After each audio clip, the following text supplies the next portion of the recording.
Hello, मैं योगेंद्र बहादुर सिंह सागर मिर्जापुरी अपने YouTube channel Hiraman Ram Ram कह पर आप सभी का स्वागत करता हूं। इस चैनल पर मिसलेनियस टॉपिक्स पर आपको वीडियो मिलते हैं। आज का हमारा टॉपिक है भौतिकी के रंग और रंगों की भौतिकी। हम आपको रंगों के बारे में और उसकी फिजिक्स के बारे में मध्य मार्ग अपनाते हुए समझाएंगे। मध्य मार्ग हम इसलिए बोल रहे हैं क्योंकि ये साइंस को छूता हुआ टॉपिक है। तो जो साइंस के जानकार हैं, जो फिजिक्स के जानकार हैं, उनके लिए बहुत हल्का होगा। उनके हिसाब से अगर हम बातों को प्रस्तुत करेंगे तो आम आदमी के लिए बड़ा भारी पड़ जाएगा, और अगर हम आम आदमी के लिहाज से विषय को प्रस्तुत करेंगे तो जो फिजिक्स के जानकार हैं उनके लिए ये बहुत हल्का हो जाएगा। अतः मध्य मार्ग अपनाते हुए इस तरीके से पूरी बातों को आपके सामने में रखेंगे कि आपकी बात भी समझ में आवे और जो लोग फिजिक्स के जानकार हैं उन्हें भी ठीक लगे। सबसे पहला वर्ड स्पेक्ट्रम आता है।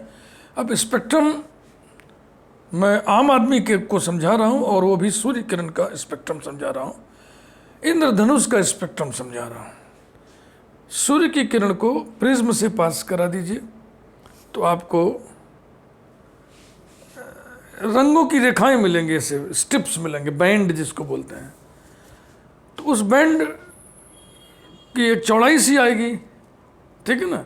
उसी पूरी चौड़ाई को, बैंड की पूरी चौड़ाई को, जितने कलर्स हैं यहाँ से यहाँ तक, तो इस पूरे हिस्से को स्पेक्ट्रम कहते हैं। सनलाइट स्पेक्ट्रम कहते हैं, प्रिज्मिक स्पेक्ट्रम कहते हैं, इंद्रधनुष स्पेक्ट्रम कहते हैं। इसमें 7 रंग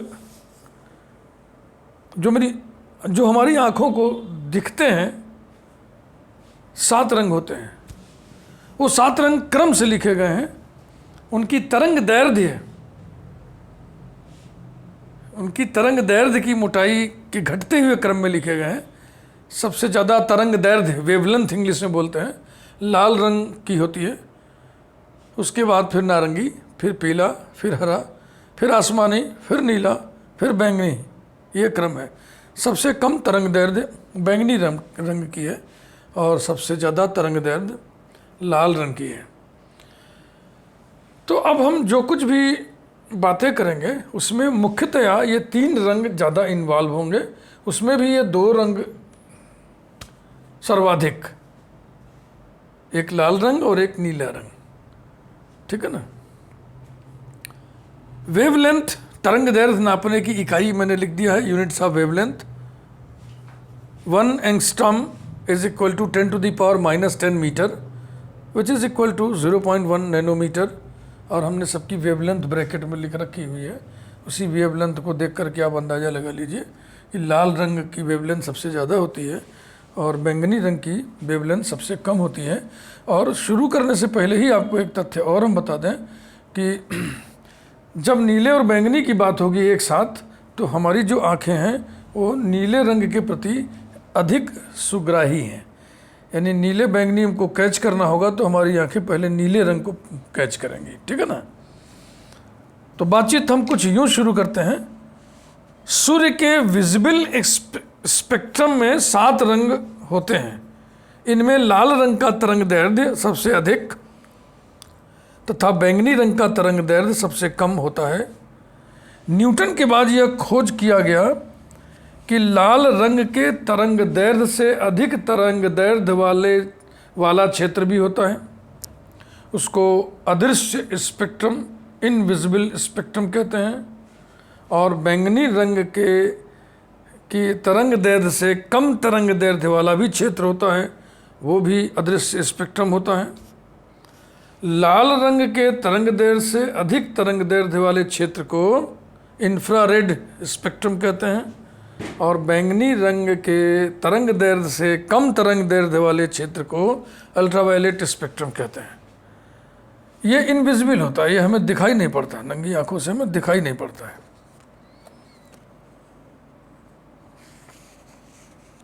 इंफ्रारेड को हिंदी में अवरक्त और अल्ट्रावायलेट को पराबैंगनी कहा जाता है। जब सूर्य की किरण किसी वस्तु पर पड़ती है तो क्या होता है, कुछ रंग अवशोषित कर लिए जाते हैं और कुछ रंग उत्सर्जित कर दिए जाते हैं। तो वस्तु पिंड जो भी कह लीजिए, जिस रंग को उत्सर्जित करेगी, परावर्तित करेगी, बिखेरेगी, परावर्तित करके बिखेरेगी, वस्तु उसी रंग का दिखाई पड़ेगा।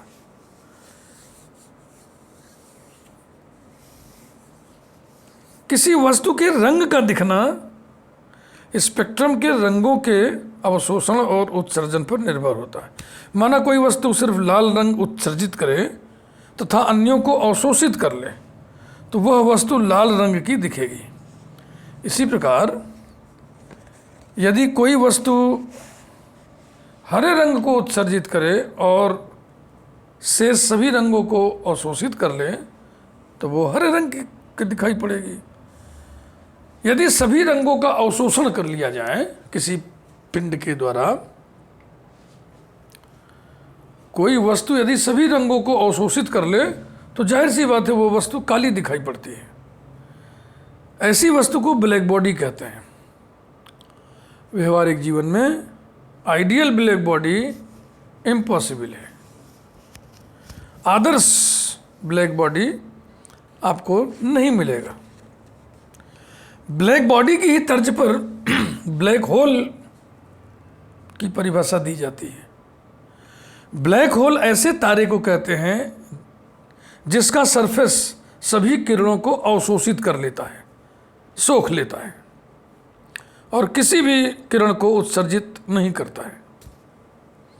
ब्लैक होल आकाशगंगा के ऐसे केंद्र हैं जहां अत्यधिक गुरुत्वाकर्षण वाले पदार्थों का संकेंद्रण हो जाता है। यहाँ भौतिकी का कोई नियम नहीं लगता है, यहाँ बस गुरुत्वाकर्षण और अंधकार है। इसे इस तरह समझें कि जब टॉर्च आदि से किसी वस्तु पर प्रकाश फेंकते हैं तो वह प्रकाश रिफ्लेक्ट होकर हमारी आंखों पर आता है और हमें वो चीज़ दिखाई पड़ती है।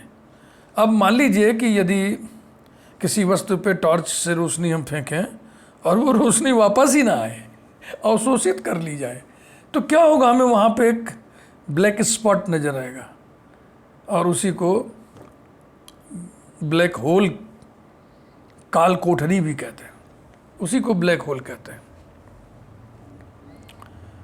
ऐसे ही स्पेस में होता है। ब्लैक होल कोई छेद नहीं होता है। ब्लैक होल अकल्पनीय रूप से अत्यधिक गुरुत्वाकर्षण वाला तारा होता है। साबुनों में जो रंजक उपयोग में लाए जाते हैं वो पानी में निलंबित अवस्था में पड़े रहते हैं। वो झाग को रंग देने में असमर्थ होते हैं। रोचक तथ्य ये है कि झाग के बुलबुलों पर जब सूर्य की किरणें पड़ती हैं तो इंद्रधनुषी छवि पैदा करती हैं। ऐसा होता है व्यतिकरण के कारण, इंटरफेरेंस के कारण। जब समान आवृत्ति की दो प्रकाश तरंगें किसी माध्यम में एक ही दिशा में चलती हैं तो तीव्रता में परिवर्तन हो जाना ही व्यतिकरण, इंटरफेरेंस कहलाता है। बरसात के मौसम में मोटर वाहनों से टपकी तेल की बूंदें सड़क पर पतली फिल्म के रूप में बिखर जाती हैं। सूर्य के प्रकाश में यह फिल्म रंगीन छटा बिखेरती है। इसी तरह जल की सतह पर तेल की बूंद से बनी पतली फिल्म भी रंगीन दिखाई देती है जब उस पर सूर्य की किरणें पड़ती हैं। यह सब प्रकाश के व्यतिकरण के कारण होता है। प्रिज्म पर प्रकाश पड़ने पर जो रंगीन छटा उत्पन्न होती है वह परावर्तन, रिफ्लेक्शन के कारण होती है। आकाश का रंग नीला क्यों होता है? तो इसका फिजिक्स ये है, क्षोभ मंडल। क्षोभ मंडल का मतलब समझिएगा कि पूरे ब्रह्मांड में वायुमंडल तो है नहीं, पृथ्वी के कुछ किलोमीटर तक वायुमंडल है, उसके बाद निर्वात है। तो जो वायुमंडल का क्षेत्र है चारों तरफ, उसी को क्षोभ मंडल हम कह रहे हैं। क्षोभ मंडल में मौजूद धूल के कण प्रकाश को इधर उधर बिखेर देते हैं, परंतु श्वेत प्रकाश के नीले रंग को परावर्तित कर देते हैं, रिफ्लेक्ट कर देते हैं। इसी कारण आकाश का रंग नीला दिखाई देता है। समझ में बात आई ना? क्षोभ मंडल में जो धूल के कण हैं वो प्रकाश को इधर उधर बिखेर देते हैं, परंतु कम तरंग दैर्ध्य वाले नीले रंग को परावर्तित कर देते हैं, इसलिए हमें आकाश का रंग नीला दिखाई पड़ता है। प्रश्न उठता है कि कम तरंग दैर्ध्य वाले प्रकाश को ही जब रिफ्लेक्ट करना है तो नीला ही क्यों, बैंगनी क्यों नहीं? क्योंकि बैंगनी का तरंग दैर्ध्य नीला से कम है। इसका उत्तर मैंने शुरू में ही दे दिया था कि नीला और बैंगनी दोनों एक साथ अगर बातचीत हो दोनों रंगों की, तो हमारी आँखें नीले रंग के प्रति अधिक सेंसिटिव हैं, सुग्राही हैं, नीले रंग को जल्दी से कैच करती हैं, पकड़ती हैं, इसलिए बैंगनी न दिखाई पड़ के हमें आकाश का रंग नीला दिखाई पड़ता है। ये तो सीधा और सपाट फिजिक्स है, लेकिन इसमें कुछ कॉम्प्लिकेसी रोचकता उत्पन्न करने वाली भी होती है। जैसे कि प्रायः हमने देखा है बरसात के मौसम में संध्या काल में यदि आप छत पे चले जाएं और 1 घंटा बैठें, आधा घंटा बैठें बरसात के मौसम में, तो आपको आकाश में जो रंग दिखाई पड़ते हैं वो बहुत बढ़िया बढ़िया रंग दिखाई पड़ते हैं। कभी तो फिरोजी रंग दिखाई पड़ता है, कभी गहरा नीला दिखाई पड़ता है, कभी नीला दिखाई पड़ता है, कभी कुछ डिफरेंट ह्यूज आपको दिखाई पड़ेंगे, और कभी कभी तो बिल्कुल मन मोहित हो जाता है। तो मैं समझता हूँ ये सब वायुमंडल में बहुत सिर्फ धूल के ही कण नहीं है ना, बहुत से पार्टिकल्स वायुमंडल में हैं, उनकी केमिस्ट्री भी जिम्मेदार है, उनकी केमिस्ट्री भी जिम्मेदार है। इसीलिए देखिए बरसात के मौसम की बात हमने किया है और मौसमों की बात हमने नहीं किया है। प्रकाश का प्रकीर्णन, स्कैटरिंग ऑफ लाइट, प्रकाश का प्रकीर्णन तरंग दैर्ध्य के चौथे घात के रेसिप्रोकल होता है, व्युत्क्रमानुपाती होता है। चूंकि नीले रंग की तरंग दैर्ध्य कम होती है, इसलिए नीले रंग का प्रकीर्णन अधिक होता है। वास्तव में बैंगनी रंग की तरंग दैर्ध्य और भी कम होती है तथा इसका प्रकीर्णन नीले रंग से ज़्यादा होता है, लेकिन हमारी आँखें बैंगनी रंग की अपेक्षा नीले रंग के लिए अधिक सुग्राही हैं, इसलिए हमें आकाश का रंग नीला दिखाई देता है। सोचिए यदि पृथ्वी पर वायुमंडल न होता तो धूल के कण भी न होते और तब आकाश काला दिखाई पड़ता, तब ये स्कैटरिंग और ये रिफ्लेक्शन ये कुछ न होता। ये जो हो रहा है ये वायुमंडल में मौजूद मुख्यतया धूल के कणों के कारण हो रहा है, और भी कुछ केमिस्ट्री इसके पीछे इन्वॉल्व हो जाती है। क्षोभ मंडल में मौजूद छोटे कण अधिक तरंग दैर्ध्य वाले प्रकाश की तुलना में कम तरंग दैर्ध्य वाले प्रकाश का प्रकीर्णन अधिक प्रभावी तरीके से करते हैं, इसलिए आकाश का रंग नीला ही दिखाई पड़ता है।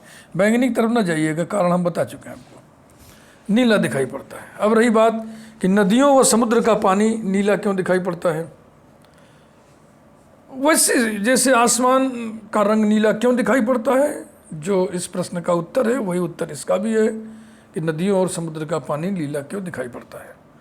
जब सूर्य की किरणें नदियों व समुद्र की सतह से टकराकर पानी में प्रवेश करती हैं तो छोटी तरंग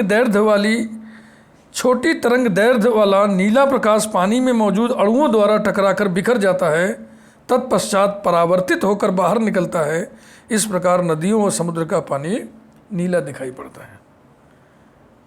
यहाँ भी कुछ केमिस्ट्री हो सकती है, क्योंकि सभी नदियों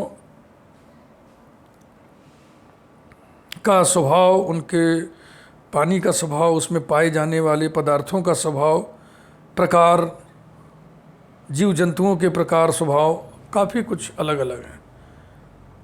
अब इलाहाबाद संगम में, प्रयागराज में गंगा का पानी, जमुना का पानी क्रमशः नीला हरा दिखता है, तो एक नीला दिख रहा है, उसी समय एक हरा दिख रहा है।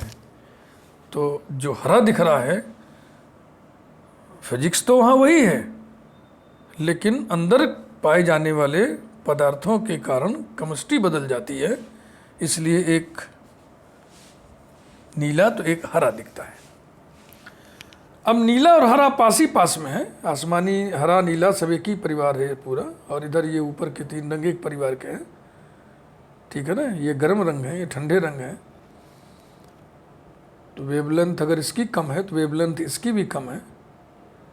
अब नीला से हरा पहुंचने में ये आसमानी को नापना है, तो ये केमिस्ट्री इसके लिए जिम्मेदार है कि क्यों हरा दिखता है, क्योंकि फिजिक्स तो वही है। प्रकाश की किरणें आई, सतह से टकराई, अंदर गई, अंदर अणुओं ने प्रकाश को बिखेर दिया, उसके बाद फिर परावर्तित कर दिया। तो जो कम वेवलेंथ वाली किरण है वो परावर्तित हो गई और वैसे ही हमको दिखाई पड़ने लगी। ऐसा है कारण। उगते और डूबते समय सूरज का रंग लाल सिंदूरी क्यों दिखाई पड़ता है? प्रकीर्णन के कारण, स्कैटरिंग ऑफ लाइट के कारण। देखो, उदय होते समय और अस्त होते समय सूर्य क्षितिज पर होता है, यानी सूर्य से निकली हुई किरणों को प्रेक्षक की आंखों तक आने में, ऑब्जर्वर की आंखों तक आने में अधिक दूरी वायुमंडल में तय करना पड़ता है। तो जब अधिक दूरी वायुमंडल में तय करेंगे तो जो कम वेवलेंथ वाली किरणें हैं वो बिखर जाती हैं, वायुमंडल में ही बिखर जाती हैं। ऑब्जर्वर तक आने की हैसियत ही उनकी नहीं रह जाती। ऑब्जर्वर तक वही किरणें, उन्हीं रंगों की किरणें आ पाती हैं जिनकी तरंग दैर्ध्य ज़्यादा होती है। अब ज़्यादा तरंग दैर्ध्य भाई तो लाल की है, नारंगी की है, पीले की है। तो यही मिश्रित रंग तय होता है। डूबते हुए सूरज और उगते हुए सूरज का जो रंग होता है वो लाल, नारंगी, पीला का मिश्रण होता है। कभी लाल दिखेगा, कभी नारंगी दिखेगा, कभी येलोइस दिखेगा आपको, ठीक है ना। ये डिफरेंट मौसम में डिफरेंट दिखेगा। अगर धूल ज़्यादा है मौसम में तब कुछ कलर चेंज हो जाएगा। अगर बिल्कुल साफ़ आसमान है और बिल्कुल उगते हुए सूरज की आप बात करेंगे, जब वायुमंडल काफ़ी साफ रहता है तो लाल रंग ही आता है, लाल ही आता है। सिंदूरी, शाम के समय सिंदूरी ज़्यादा दिखता है, सुबह लाल दिखता है। कारण यही है, प्रकीर्णन के कारण।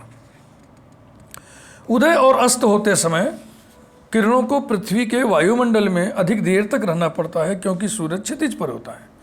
कम तरंग दैर्ध्य वाले नीले, बैंगनी, हरे रंगों का विसरण अधिक हो जाने से, विसरण डिफ्यूजन अधिक हो जाने से ये रंग प्रेक्षक, ऑब्जर्वर की आंखों तक नहीं पहुंच पाते।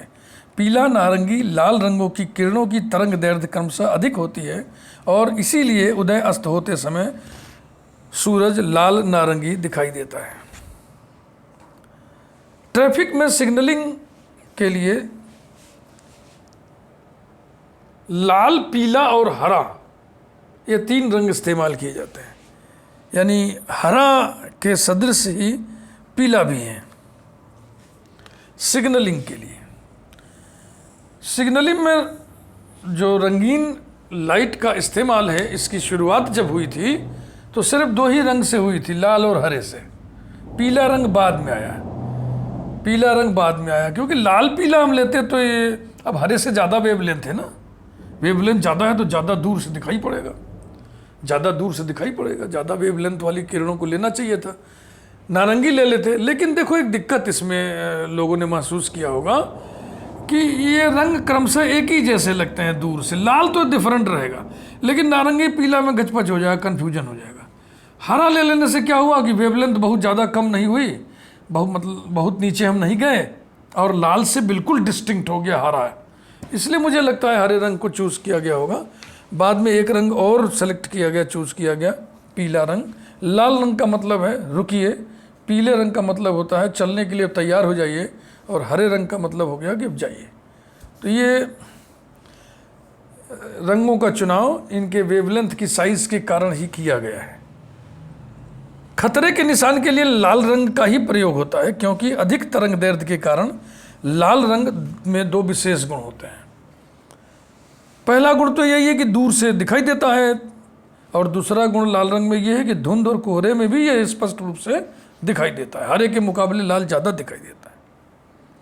हरा रंग भी दूर से ही दिखाई देता है लेकिन लाल रंग जैसा नहीं। हरे से ज़्यादा बढ़िया पीली लाइट वाला सिग्नल चमकता है, लेकिन सिग्नलिंग में रंगों का आरंभ लाल व हरे से ही हुआ था, अतएव यह संयोजन ऐतिहासिक है। और पीला और काला रंग एक साथ प्रयोग में लाएं, समझिए एक बात को, पीला और काला एक साथ प्रयोग में लाएं तो उन दोनों का जो मिश्रित प्रभाव आंखों पे पड़ता है वो थोड़ा कंट्रास्ट होता है। पीले काले रंग का संयोग कॉम्बिनेशन यातायात संकेतों के लिए सर्वाधिक प्रयोग में आता है, क्योंकि पीले काले का संयोग सबसे गहरा चाक्षुष प्रभाव डालता है, यानी कि आंखों के लिए मैक्सिमम सुगराही है। इसलिए जो यातायात के संकेत लिखे जाते हैं वो पीले काले के कॉम्बिनेशन में लिखे जाते हैं, और ये आपको सर्वाधिक देखने को मिलेगा जब आप ट्रेन से सफ़र करेंगे तो रेल की पटरियों के किनारे किनारे आप देखेंगे पीले बैकग्राउंड पे काले से लिखा रहता है। पहले जो किराए की टैक्सियाँ चलती थी शहर में वो पीले रंग से रंगी जाती थी, ठीक है ना, और काला भी रंग उसमें लगाया जाता था। कलकत्ता में भी टैक्सियाँ आपको पीले रंग की दिख जाएंगी। रंगीन चश्मे, देखिए रंगीन चश्मे दो प्रकार के होते हैं। एक तो होता है कलर्ड ग्लासेस वाले गॉगल्स, तो उसका तो सीधा फंडा है, कोई भी वस्तु जिस रंग को उत्सर्जित करती है उसी रंग की दिखाई पड़ती है, तो गॉगल्स का कंसेप्ट तो यही है। और एक होता है फोटोक्रोमेटिक लेंस वाले चश्मे, तो जो फोटोक्रोमेटिक लेंस वाले चश्मे होते हैं उन चश्मों में सिल्वर आयोडाइड के महीन कण होते हैं। सूर्य किरण पड़ने पर सिल्वर आयोडाइड सिल्वर और आयोडीन में विभक्त हो जाता है। सिल्वर कणों के कारण ही शीशे का रंग फिर काला दिखाई पड़ता है धूप में। विज्ञापनों की दुनिया में भी कलर्ड लाइट खूब इस्तेमाल होता है। आप देखे होंगे बोर्ड और उसमें रंग बिरंगी लिखावट। तो यहाँ भी फिजिक्स भी है और केमिस्ट्री भी है थोड़ी, क्योंकि गैसेस उसमें हम पास करते हैं, तो केमिस्ट्री की दुनिया हो गई। अब देखिए इसमें हम आपको 2-3 स्थितियाँ बता रहे हैं। हल्के लाल रंग की नलिका में ट्यूब में भरी नियॉन गैस से विद्युत धारा प्रवाहित करने पर चमकदार लाल रंग का उत्सर्जन होता है। दूसरा देखिए, हरे रंग की नलिका में आर्गन नियॉन पारे की वाष्प भरकर विद्युत धारा प्रवाहित करने पर हरे रंग का उत्सर्जन होता है। तीसरा देखिए, लोहित रंग की नलिका में आर्गन नियॉन पारे की वाष्प भरकर विद्युत धारा प्रवाहित करने पर नीले रंग का उत्सर्जन होता है।